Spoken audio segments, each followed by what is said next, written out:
భారతదేశంలో election commission of ఇండియాకి chief election కమిషనర్గా జ్ఞానేష్ కుమార్ నియమితులయ్యారు. ఆయన 1988 బ్యాచ్కి చెందిన ఐఏఎస్ ఆఫీసర్, కేరళ క్యాడర్ అనమాట. బేసికల్గా ఆయన యూపీ వ్యక్తి, కేరళ క్యాడర్ వచ్చింది. చాలా సంవత్సరాలుగా అద్భుతంగా పనితీరు కనిపించారంట ఆయన. ముఖ్యంగా జమ్మూ కాశ్మీర్కి చెందిన ఆర్టికల్ 370 అబ్రగేషన్లో కీలక పాత్ర పోషించారు. అంతేకాదు కేరళకు చెందిన చాలామంది నర్సులు, దాదాపు 46 మంది నర్సులను ఐఎస్ టెర్రరిస్టులు తీసుకెళ్ళిపోతే దానికి సంబంధించి కూడా ఆయన కీలకంగా వ్యవహరించి వాళ్ళని కాపాడటంలో చాలా కీలక పాత్ర పోషించారంట. జ్ఞానేష్ కుమార్ గారికి గవర్నమెంట్ ఆఫ్ ఇండియాలో రకరకాల డిపార్ట్మెంట్స్లో ఎక్స్పీరియన్స్ ఉంది. ఇప్పుడు ఆయన్ని చీఫ్ ఎలక్షన్ కమిషనర్గా నియమించారనమాట.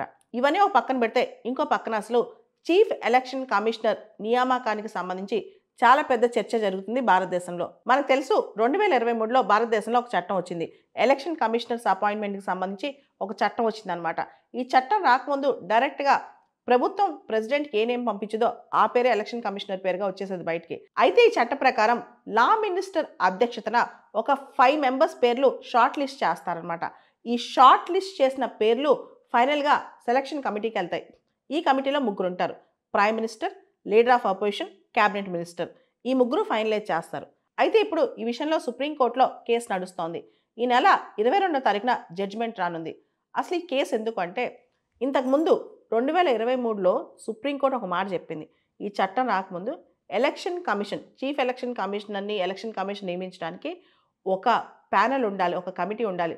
ఆ కమిటీలో ప్రైమ్ మినిస్టర్, లీడర్ ఆఫ్ అపోజిషన్తో పాటు చీఫ్ జస్టిస్ ఆఫ్ ఇండియా ఉండాలని. కానీ ఏదైతే చట్టం రూపంలో వచ్చిందో, పార్లమెంట్ చట్టం తీసుకొచ్చిందో ఎలక్షన్ కమిషనర్ నియామకాలకు సంబంధించి, ఆ చట్టంలో చీఫ్ జస్టిస్ ఆఫ్ ఇండియాని తీసేసేసి క్యాబినెట్ మినిస్టర్స్ పెట్టారనమాట. అసలు చీఫ్ జస్టిస్ ఆఫ్ ఇండియా ఎందుకు తీసేశారు, క్యాబినెట్ మినిస్టర్ని ఎందుకు తీసుకొచ్చారని చెప్పి ఒక సవాలు విసిరారు సుప్రీంకోర్టులో. ఈ సుప్రీంకోర్టులో ఈ కేసు 22వ తారీఖున జడ్జిమెంట్ రానుంది. ఈ సందర్భంగా leader of opposition Rahul Gandhi గారు ఒక స్టేట్మెంట్ ఇచ్చారు. అసలు ఫిబ్రవరి 22వ తారీఖు సుప్రీంకోర్టు ఈ సెలక్షన్ కమిటీకి సంబంధించి సుప్రీంకోర్టు జడ్జిమెంట్ ఇవ్వబోతుంది. అంత తొందరపడి ఎలక్షన్ కమిషనర్ని ఎందుకు అపాయింట్ చేయాలి, ఇప్పుడు జడ్జిమెంట్ వచ్చేదాకా ఆగొచ్చు కదా, why we are operating in ego, అసలు అంత పంతంతో ఎందుకు పనిచేస్తున్నారని చెప్పి ఆయన చాలా దుయ్యబట్టారనమాట. ఆయన ఉద్దేశం ఏంటంటే, అసలు election commissioner, chief election commissioner రిక్రూట్మెంట్లో, అపాయింట్మెంట్లో సిజేఐ పాత్ర ఎందుకు తొలగించారు. కోర్టు మొదట్లో చెప్పినప్పుడు చీఫ్ జస్టిస్ ఆఫ్ ఇండియా కూడా ప్యానెల్లో ఉండాలి కదా అని చెప్పింది. అయితే దాన్ని తీసేసి చట్టంలో క్యాబినెట్ మినిస్టర్ తీసుకొచ్చారు. అంటే prime minister, leader of opposition, cabinet minister వీళ్ళతో కూడిన కమిటీ నిర్ణయం తీసుకుంటుంది అనమాట ఎవరు ఉండాలి.